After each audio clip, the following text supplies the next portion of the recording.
Bien, creo que ya estamos la mayoría. Les comentaba que hubo una demanda, ¿no? Del autor del libro contra Visconti por no respetar, ¿no? La estructura. Pero, como les comentaba, o sea, uno cuando hace una adaptación tiene la libertad creativa de eso, de poder adaptar la historia a lo que uno quiere contar como realizador. No, estos fueron un poco las bases. Y volviendo a lo del documental y la ficción, ellos realmente lo que hacían es ficciones, pero con elementos justamente del documental, ¿no? Ya repito, estos elementos tanto técnicos como conceptuales, ¿no? El manejar planos abiertos en donde se refleje la realidad, ¿no? El manejar luz natural, la fotografía lo hacían todo con luz natural, ¿no? Esa era una de las propuestas, ¿no? El sonido, como repito, captaban el sonido directo simplemente para después hacer el doblaje, ¿no? Entonces fue un movimiento importante. Alguien me preguntaba en otro de los grupos de cuándo a cuándo es el periodo del neorrealismo. No hay como fechas exactas ni películas así que se diga de aquí empezó y acá terminó, sino que justamente es un movimiento. Hay películas como Arroz Amargo, Riso Amaro en italiano, que fue hecha en 1943 y que trata acerca de un robo, es una comedia ligera, pero ahí en esta comedia ya hay elementos de enseñar la realidad. Tomen en cuenta que el cine que se hacía en esos momentos era un cine igual como en Estados Unidos, en estudios, todo arreglado, todo edulcorado, ¿no? Que se vea una realidad muy endulzada, ¿no? Y justamente este movimiento, estos realizadores, que muchos de ellos inclusive trabajaban en estos filmes, pero tenían otras propuestas, ¿no? Es muy interesante lo de este movimiento y lo de estos realizadores, especialmente Rossellini, Visconti y el de Sica, ¿no? Que son los tres puntales más significativos de este movimiento.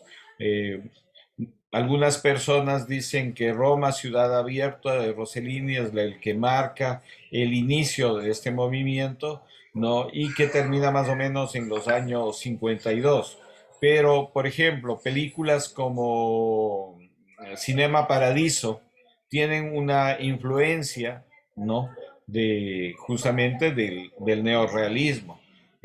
Otra película media actual, La vida es bella, también italiana, también tiene influencia de este movimiento del neorrealismo. Bien, hasta aquí tienen alguna pregunta, algún comentario que deseen hacer. ¿Alguien que quisiera preguntar algo? No. Entonces, pasemos a ver el segundo fragmento en donde se explica cómo fue hecho esto del ladrón de bicicletas. Dura igual unos 5 o 6 minutos y después seguimos hablando, por favor.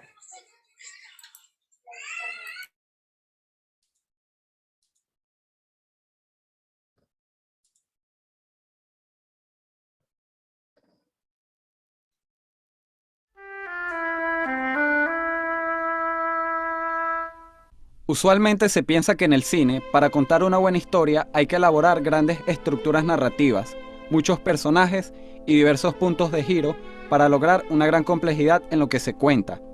Pero a veces olvidamos que las cosas más sencillas de la vida son las que poseen mayor complejidad. Vittorio De Sica sabía esto muy bien cuando realizó El ladrón de bicicletas, la mayor referencia cinematográfica del neorrealismo italiano. Pero primero repasemos qué es el neorrealismo italiano.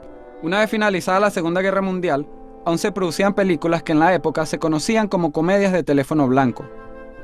películas que fueron impulsadas durante el régimen de Benito Mussolini, que entendió que el cine era una poderosa arma como medio de expresión y que podía convertirlo en un instrumento para lograr sus fines. Las producciones eran propagandísticas y al estilo de las comedias americanas, románticas, sin muchas complicaciones y con un final feliz. Las películas no podían mostrar delincuencia ni pobreza, y tampoco estaba permitido el uso de la sátira. Se trataba de dar la imagen de una nación intachable y perfecta.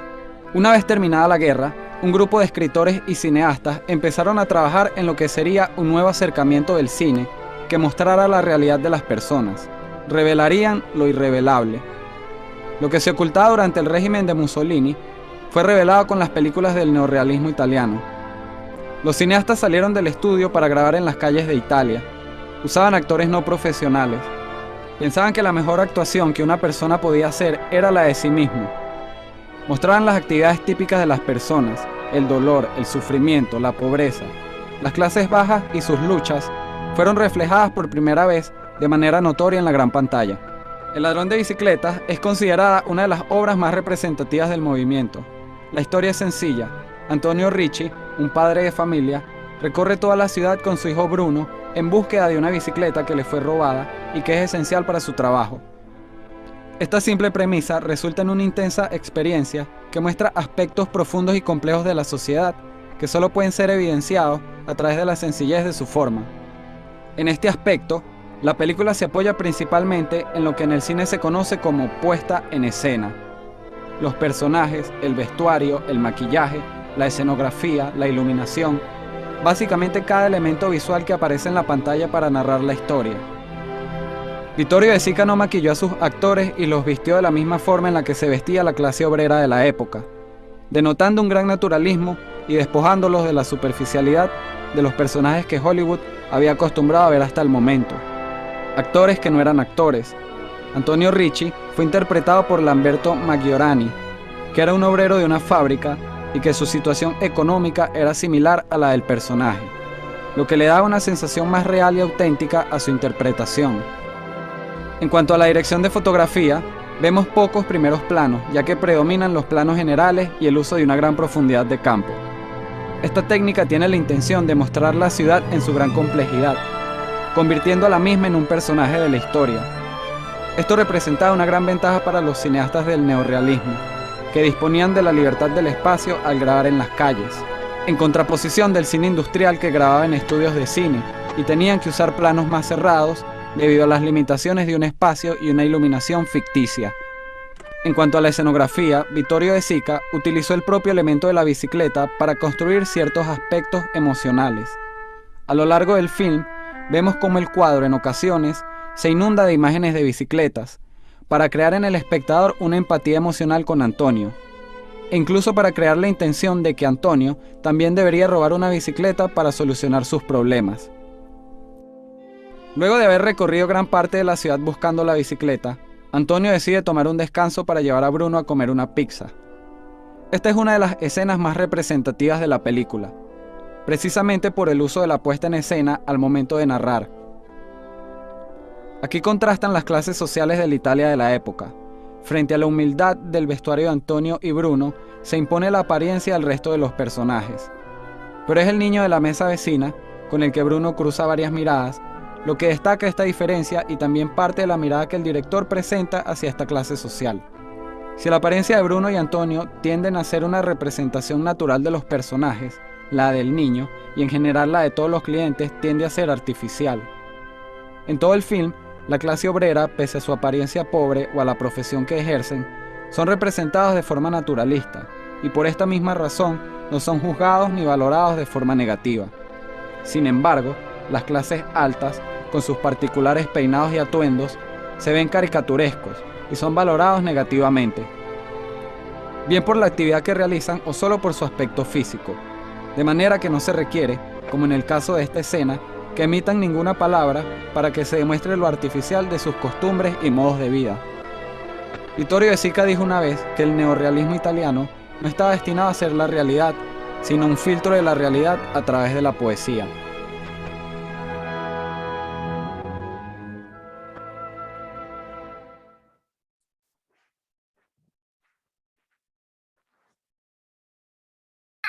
Bien, yo creo que esto les aclara un poco más, no tanto de la película como de este movimiento, ¿no? Que es muy importante. Si bien este movimiento duró pocos años, pero creo que tuvo una fuerte influencia en todo el resto de realizadores y de movimientos cinematográficos, ¿no? Y como alguien decía, especialmente en América Latina, ¿no? En América Latina tuvo una gran influencia. Bien, ¿alguien quiere comentar algo, decir algo de esta parte? Yo creo ¿Alguna? que, Sí, por yo favor. creo que Sí, pues le escuchamos, esa por favor. sensibilidad, esa sensibilidad que muestra el cine neorealista, o sea, nos acerca a nuestra realidad, ver cómo vive y cómo se solventan las personas.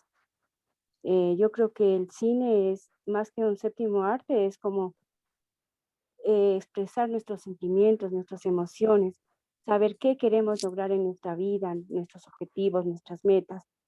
Eh, la sensibilidad de ese niño eh, sí te rompe muchas veces el llanto, ver cuántos niños, especialmente hoy que vivimos con esto de la migración venezolana, ver tantos niños que pasan hambre, familias, deambulando, o sea, también nos, nos, nos mueve nuestros sentimientos.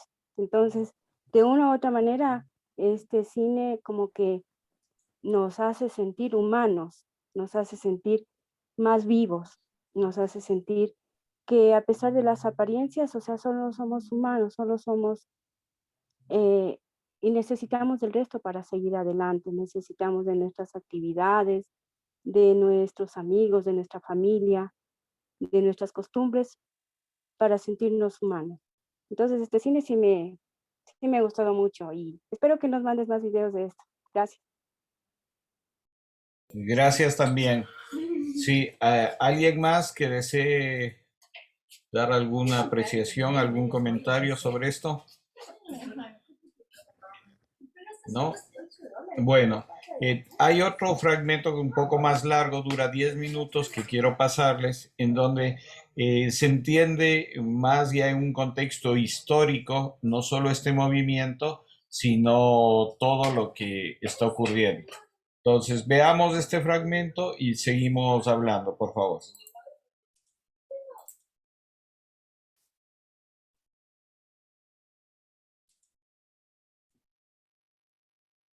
personas comunes en un país devastado con problemas reales, dando pelea día a día, convertidas en personajes cinematográficos. Hoy hablaremos de una corriente del cine que nació de la miseria y marcó un quiebre a nivel mundial, el neorrealismo italiano.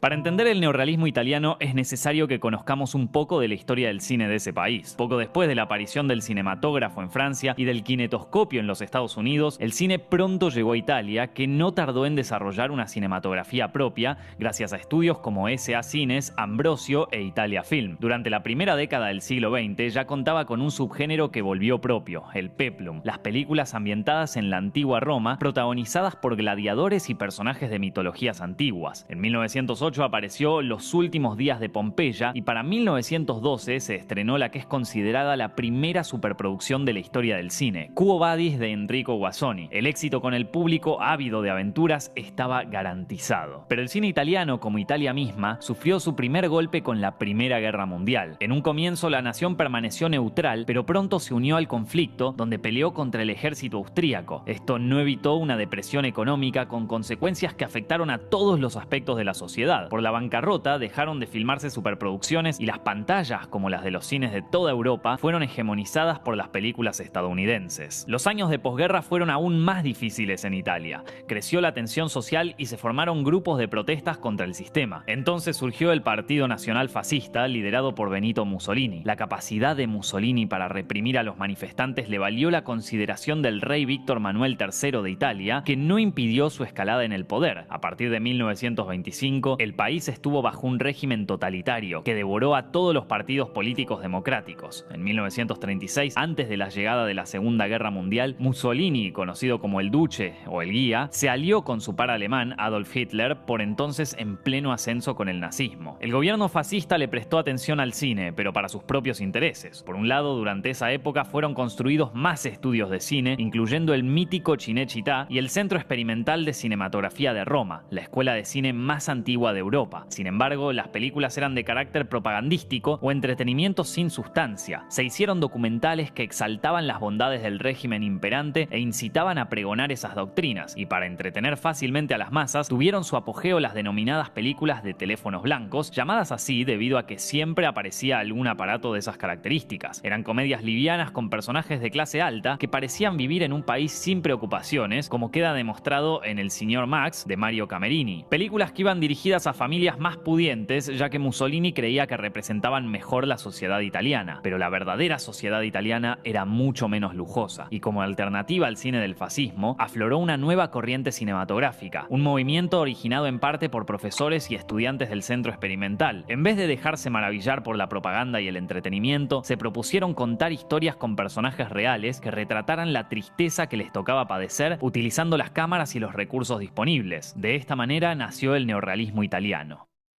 Las películas del neorrealismo, tal como lo insinúa su nombre, tratan de mostrar a través de una narrativa clásica cómo era la sociedad italiana de la vida real en aquella época. Por eso muchas películas neorrealistas no solo se valoran por su carácter narrativo desgarrador, sino también por su valor histórico. Estas fueron de las primeras películas en la historia que fueron filmadas afuera de los sets, con pocos elementos técnicos y en muchos casos con elementos narrativos casi documentales. No obstante, el neorrealismo también cuenta con antecedentes. Una de las principales fuentes de inspiración para este movimiento cinematográfico fue el cine soviético, encabezado por cineastas como Sergei Eisenstein, Dziga Vertov y Vsevolod Pudovkin. Films como El acorazado Potemkin de Eisenstein y El fin de San Petersburgo de Pudovkin se caracterizaban por mostrar multitudes de la clase obrera y resaltar los problemas sociales. Otra fuente que nutrió al neorrealismo vino del lado del documentalista Robert Flaherty. Sus trabajos, empezando por Nanook, El Esquimal y Man of Aran, coqueteaban con la ficción, pero sin olvidar que estaban registrando personas de la vida real en sus propios ambientes. Otra influencia fue el cine de Jean Renoir, en particular su largometraje Tony, un drama romántico que transcurre en escenarios naturales con mayoría de actores no profesionales. El primer director en impulsar el neorrealismo italiano fue Luchino Visconti. Descendiente de una familia aristocrática, Visconti renegaba de su condición acomodada y del fascismo. Se involucró en el cine cuando en 1935 se mudó a París y trabajó como asistente de Renoir. Allí se familiarizó con un cine sobre gente de verdad con problemas de verdad. Luego de ese aprendizaje, volvió a Italia y financió su ópera prima, estrenada en 1943, Ossessione. En Ossessione, Visconti se basó libremente en la novela negra El cartero llama dos veces, de James L. Cain, sobre un triángulo amoroso y un crimen. Un libro que ya había sido adaptado por Hollywood con Lana Turner en el elenco, pero la gracia del enfoque de Visconti está en que muestra lugares y personas de Italia que no se veían en las películas de teléfono blanco. Habitaciones de prostitutas, viejas estaciones de trenes. Estos detalles generaron controversia en el fascismo. Como resultado, la película fue considerada anti-italiana y fue víctima de la censura por parte de miembros del gobierno. El escándalo fue tal que hasta el mismísimo Mussolini pidió verla y, pese a sus reservas, autorizó su circulación. Así, Visconti siguió explorando la beta neorrealista en más películas notables. La Terra Trema es acerca de un pescador siciliano tratando de independizarse. Por su lado, Bellissima presenta una madre luchando para que su hija triunfe como estrella y tenga una vida mejor. Luego, Visconti se decantó por film con más recursos y grandes elencos, como El gato pardo y Muerte en Venecia, pero su importancia para el cine neorrealista no deja de ser intocable. Quizás su obra neorrealista más importante se dio algunos años después, en 1960, cuando estrenó una de mis películas favoritas de esta corriente, Rocco y sus hermanos. Con este y sus otros films, Visconti inspiró a varios directores, especialmente a Martin Scorsese, a Quentin Tarantino y a Sylvester Stallone. Uno de los nombres decisivos del neorrealismo es sin lugar a dudas Roberto Rossellini. Nativo de Roma, este chico estuvo familiarizado con el cine ya que su padre hizo construir la primera sala de la ciudad. Más tarde trabajó en diversas áreas de la producción cinematográfica. Comenzó a dirigir películas financiadas por el fascismo como La nave bianca, Un piloto retorna, producida por el mismo Mussolini, y L'uomo della Croce. Pero incluso en aquellos encargos podía advertirse un modo de filmar propio de los documentales. Recién en 1945, en el año de la muerte del Duce, Rossellini presentó su primer film neorrealista, Roma, ciudad abierta. Aquí el director muestra los últimos días de la ocupación alemana en la capital de Italia desde el punto de vista de un militante, un sacerdote y una ciudadana. Por su condición de film independiente, el uso de actores desconocidos, incluso no actores, y la crudeza de las escenas, Roma, ciudad abierta es considerada la punta de lanza del neorrealismo. Y Rossellini siguió explorando el mismo territorio un año después en el drama bélico Paisà. Aquí cuenta 6 historias vinculadas por el avance de un grupo de soldados aliados en tierras italianas. Para potenciar la sensación de verdad, el director contrató a militares estadounidenses. Rossellini continuó desgranando las heridas de posguerra en Alemania Año Cero, que filmó en Berlín con no actores de la ciudad. Esta película vendría a cerrar su famosa trilogía de la guerra. Rossellini nunca ocultó su preferencia a dirigir personas sin formación dramática. Es más, reescribía el guión según la vida de las personas que seleccionaba, todo en función de que los sentimientos en pantalla fueran reales. No por nada, en una entrevista supo decir que debemos tratar de reencontrar en la historia, al hombre, y al hombre más humilde. La carrera de Rossellini adquirió un rumbo distinto cuando en 1949 recibió una carta de la actriz sueca Ingrid Bergman. La estrella de Casablanca manifestaba en el texto que quería trabajar con él. Se encontraron y no solo terminaron trabajando juntos, sino que se casaron y formaron una familia. En las 3 películas que hicieron, el punto de interés reside en la estrella, aunque el director nunca abandonó sus postulados del neorrealismo. La primera fue Stromboli, de 1950, sobre una mujer que llega a la isla volcánica del título. Bergman es la única actriz profesional en el reparto, compuesto por los verdaderos lugareños. La trama acerca de una sobreviviente de la guerra y las consecuencias, como el seguimiento de la rutina de los pescadores, todavía muestran una preocupación por acercarse a la realidad y a los problemas políticos y sociales. Luego llegaron Europa 51, en donde Bergman es una mujer que quiere ayudar a los más necesitados luego de la muerte de su hijo, y Viaggio en Italia, en la que también participa el actor británico George Sanders. Rossellini luego dirigió documentales y eventualmente se dedicó a la televisión sin perder su compromiso con el mundo que lo rodeaba. Junto a Visconti y Rossellini apareció el otro gran hombre del neorrealismo, Vittorio De Sica. Nacido en 1901, comenzó su carrera como actor, llegando a ser un galán de teatro y de películas comerciales de la era fascista. Pronto pasó a dirigir él mismo comedias en la misma categoría del Teléfono Blanco, pero el amanecer de su autoría comenzó a manifestarse en I bambini ci guardano, de 1943. La historia es de una desintegración familiar contada desde el punto de vista del hijo. Allí empezaba a inclinarse por mostrar una dura realidad que las producciones livianas preferían ocultar. Su entrada de lleno al neorrealismo fue con Giugià, de 1946, acerca de 2 niños que trabajan como lustrabotas en Roma y sueñan con comprar un caballo. Pero la consagración de De Sica se produjo en 1948 cuando se estrenó su obra cumbre, Ladrón de bicicleta. En esta película, un humilde hombre padece el robo de su bicicleta, indispensable para poder trabajar, y junto a su hijo emprenderá la búsqueda del responsable. Ladrón de bicicleta se convirtió rápidamente en la quintesencia del neorrealismo italiano, un film hecho con escasos recursos en las calles, con actores sin formación, que mostraba la difícil realidad italiana de posguerra y carente de un final feliz. Una película influyente para los directores que trabajan en el lenguaje neorrealista y para los que no también. A diferencia de Visconti, que era más intelectual, y Rossellini, que era un poco más duro, De Sica apostaba más a la ternura, a que el público pudiera entender a los personajes y encariñarse con ellos. Así sucede en Milagro en Milán, donde un huérfano lucha por su vecindario cuando descubren petróleo en esas tierras. Aquí el director da rienda suelta al humor propio de la obra de Chaplin y a los toques fantásticos. Mucho más descarnada es Umberto D, sobre un jubilado y un perro marginados por la sociedad, un largometraje considerado el punto más extremo y doloroso del neorrealismo. De Sica luego pasó a dirigir películas fuera del neorrealismo, con figuras de la talla de Sofía Loren, Marcello Mastroianni, Silvana Mangano, Jean-Paul Belmondo y Montgomery Clift. El éxito y los premios demostraron que era un director que podía trascender toda corriente sin perder su esencia. El neorrealismo también les dio sus primeras oportunidades a cineastas que más tarde supieron construir un lenguaje propio. Por ejemplo, Federico Fellini supo ser guionista de films de Rossellini, y ya como cineasta en solitario, Fellini realizó películas que bien podrían considerarse post-neorrealistas: El Jeque Blanco, Los Inútiles y La Strada. El neorrealismo se detuvo en los años 50, pero cambió para siempre al cine italiano. Le dio un impulso internacional definitivo, posicionándolo en los principales festivales y en entregas de premios. Posibilitó la aparición de nuevos profesionales y el desarrollo de una industria, lo que dio lugar a otras corrientes y géneros como la comedia satírica, el spaghetti western western, el terror y el regreso del peplum. Pero sobre todo, el neorrealismo le permitió a un grupo de cineastas expresar su visión de un país golpeado y sometido y poniendo delante de cámara a los mismos habitantes que debían padecer esa situación. La importancia del neorrealismo italiano se extiende hasta nuestros días. Tuvo una influencia poderosa en corrientes cinematográficas inmediatas a su apogeo, como la Nouvelle Vague francesa, el Free Cinema inglés y la generación del 60 argentina. Como ya dijimos, Martin Scorsese confesó que las películas de De Sica y Visconti fueron cruciales para su obra. Esto se nota en el tono inmediato de films como Taxi Driver o acentuada por la fotografía en blanco y negro en Toro Salvaje. Actualmente Estados Unidos tiene otros exponentes que toman elementos del neorrealismo, como John Baker, que busca retratar de la forma más real posible ciertos personajes y lugares de su país en películas como Tangerine y The Florida Project. Además, el cine latinoamericano siempre se nutrió del neorrealismo. El ejemplo más actual es Roma. Para darle más carnadura a la historia de Cleo, la empleada doméstica de una familia de clase alta mexicana, el director Alfonso Cuarón contrató a Yalitza Aparicio, una joven de un pueblo humilde, desocupada, que no veía mucho cine y que nunca pensó en ser actriz. Y así podemos darnos cuenta que los ecos del neorrealismo siempre resonarán en todo aquel que mire a su alrededor y decida retratar con imágenes y sonidos la dura realidad social. Estos videos están hechos con el apoyo de nuestros queridos suscriptores de Patreon. Si quieren ver más videos así, por favor consideren apoyarnos en patreon.com/zepfilms, donde también podrán acceder a más contenido exclusivo, preguntas y respuestas y muchas más cosas especiales. Mi nombre es Nicolás Amelio Ortiz y nos estamos viendo la semana que viene.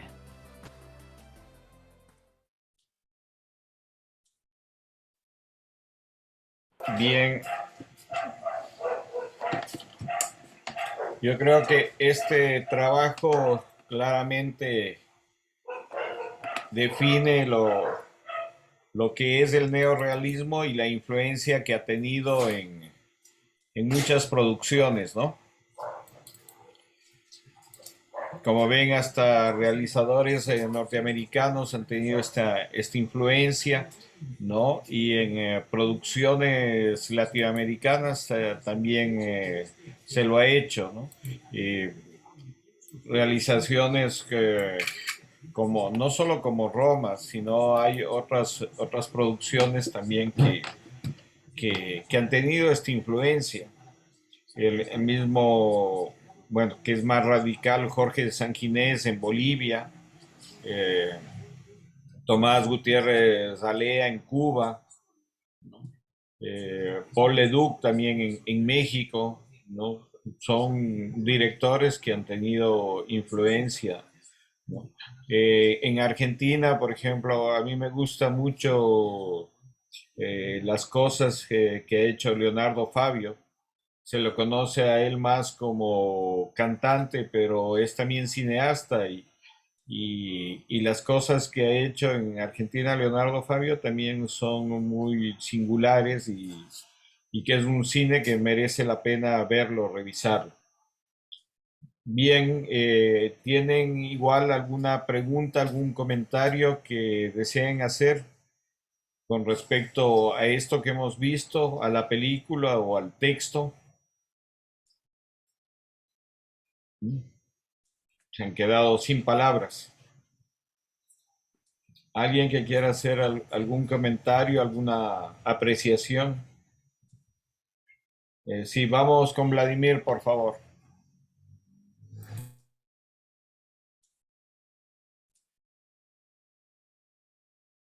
No te escuchamos, no creo que está abierto tu micrófono.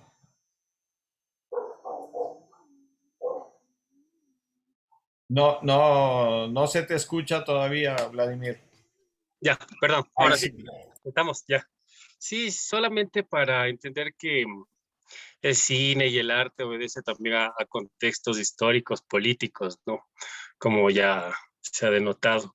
Y sobre todo el comprender la influencia que puede generar el cine en las sociedades, ¿no? Como un punto de inflexión para comprender la realidad de un país, de una sociedad. Entonces me parece fundamental estos movimientos, ¿no? Este movimiento sobre todo, que nos hace entender la sociedad real, ¿no? Lo que uno percibe, ¿no? Reflejado a través de imágenes, ¿no? Del cine. Entonces, la influencia para mí sí es notoria. Se me viene a la mente una película que es adaptada de un libro de Steinbeck, que creo que también hizo el guión, que es Las uvas de la ira, donde yo pienso que sí hay mucha influencia, ¿no? Del neorrealismo. Obviamente la obra también obedece a un carácter social, pero en cuanto a la estructura, por ejemplo, este tema de los planos generales que hablaban en el video, ¿no? Es fundamental y me parece tan interesante que forme parte ya de la misma estructura de la historia y como un personaje, las ciudades y los ambientes donde se desarrollan las mismas. Eso, Carlos. Bien, muchas gracias, Vladimir, por tu apreciación. Sí, efectivamente, este movimiento, lo que es importante es que fue una ruptura. O sea, en medio de la guerra, el cine que se hacía tanto en Italia como en el resto del mundo era el cine norteamericano. Pero tomen en cuenta que lo que hemos visto nosotros no es del cine que mayoritariamente se consumía. O sea, ya en esos años comenzaron a desarrollar un cine, especialmente en Estados Unidos, en donde trataban de resaltar a los héroes, a estos personajes, ¿no? Comedias también ligeras, ¿no? Es este cine un poco fuera de la realidad, que igual para mucha gente es necesaria, ¿no? Mucha gente dice, no, yo voy al cine por entretenerme, por olvidarme de la realidad. Cumple también esa función, pero también hay otro cine que nos hace pensar, un cine más reflexivo, más sensible también, y que eso no se aleja de la realidad. Como decía el mismo Vittorio de Sica, no es que con el cine vamos a cambiar la realidad, pero sí vamos a sensibilizar a la gente de las cosas que está pasando, ¿no? Un poco esa es la función del arte. No sé si alguien más quiera dar su opinión, su apreciación con respecto a esto, algún punto de vista que tengan o que quisieran manifestar, ¿no? Bueno, eh, seguimos. Lo que les decía que este movimiento, lo importante es que hace una ruptura en el desarrollo del cine. Si bien, como ven, tanto las producciones en el resto de Europa comienzan a generar sus propias tendencias, sus propias escuelas, ¿no? El cine alemán también comienza a desarrollar su expresionismo y después otras películas más de acuerdo a su realidad, ¿no? Lo importante de este movimiento del neorrealismo es que sí sacudió a muchas corrientes, no solo, digamos, cinematográficas, sino de la cultura en general, ¿no? Hubo una fuerte influencia también sobre escritores, ¿no? Sobre pintores también con respecto, o sea, no es un movimiento que influyó solo en el campo cinematográfico, sino que influyó en toda la sociedad en su conjunto en esa época y posterior, ¿no? Tal es así que en la actualidad, como les decía, no hay ningún relato de los escritores contemporáneos que no tengan referencias cinematográficas.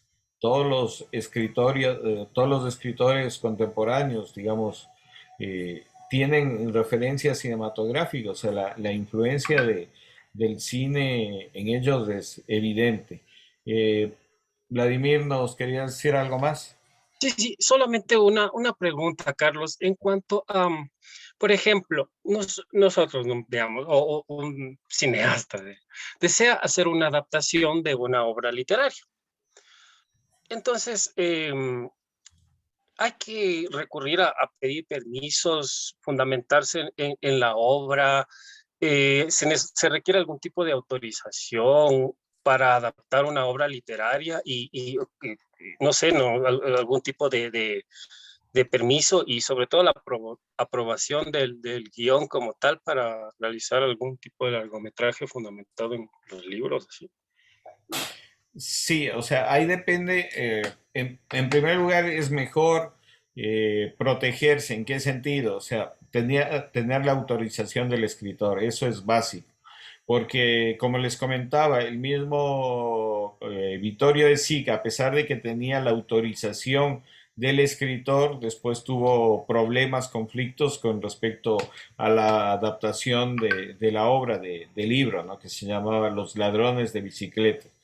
Y sí, como consejo, siempre es mejor que antes de una adaptación, o igual, no solo de un libro, de pronto alguien dice, vi una obra de teatro y quiero hacer esta obra de teatro para cine. Entonces, siempre es mejor contar con los derechos. Ahora, depende mucho ya de la negociación que se haga con el escritor o con el autor del texto, ¿no? Por ejemplo, alguna gente dice, ya, dame la autorización, pero tengo libertad en el guión, ¿no? Entonces, depende mucho cómo se negocie esa parte con el autor. El consejo es que mientras el contrato de cesión de derechos sea lo más claro y específico, va a ser mucho mejor, ¿no? Veíamos la semana anterior con lo del ciudadano Kane, que el guión era de este Marlinsky, del escritor este polaco, y por qué él escribió esa obra y con respecto al dueño este de los periódicos, porque él era un invitado en su casa y él conocía todo eso. O sea, Orson Welles no le conocía tanto a él, sino el guionista es el que conocía la historia de este potentado de los medios de comunicación y él desarrolla este guión del Ciudadano Kane. Tal es así que la anécdota cuenta que inclusive Orson Welles le ofrecía más dinero por sacarle los créditos al guionista, ¿no? Por hacerse él que había no solo dirigido, sino escrito. Entonces, ahí el consejo es mientras más sintetizado, mientras más especificado cada uno de los puntos esté, va a ser mejor. Víctor, ¿nos quiere decir algo, por favor? Carlos, gracias. Nada, simplemente quiero hacer un análisis de una forma bastante personal. Yo creo que esta corriente cinematográfica, el neorrealismo italiano, yo creo que acá en América Latina lo vivimos ahora al 100% de este cine. Y eso creo que refleja lo atrasados que estamos con diferencia a Europa o a Estados Unidos en la forma de hacer cine, ¿no? Porque todavía acá en América Latina, acá en Ecuador, pues trabajamos con escenarios reales, ¿no? Pues más no tenemos estudios. De igual forma, los actores con los cuales trabajamos igual son, pues, actores de los 100 que haya, pues, 2 tienen formación profesional, los demás son totalmente empíricos. Entonces, mi reflexión va en eso, ¿no? Que si bien es cierto, el neorrealismo italiano duró pocos años, desde el 48 hasta el 50, si no me equivoco, pues nosotros estamos viviendo esa misma realidad, ¿no? Y ojalá, pues con mucho trabajo, con mucho esfuerzo, con mucha preparación, pues logremos saltar esta época, ¿no? Y pues nos logremos conectar con el cine que ya se hace en Europa, en Estados Unidos, pues, ¿no? Pues grandes producciones, aunque no es esa la idea, pero siempre mantener la esencia latinoamericana también, ¿no? Que eso es muy importante para la cultura nuestra y para poder compartir nuestra cultura con el resto del mundo. Eso nomás, Carlos. Muchas gracias. Gracias, Víctor. Sí es importante. Si se desconecta, por favor, volverse a conectar enseguida para continuar con esto. Eh, Creo que en estos momentos vivimos otras realidades, ¿no? El futuro del cine no está yendo tanto por las salas de cine. Muchas veces los realizadores tenemos todavía la visión romántica o nostálgica de quiero hacer una producción para que se proyecte en las salas de cine. Pero lo que determina en este momento son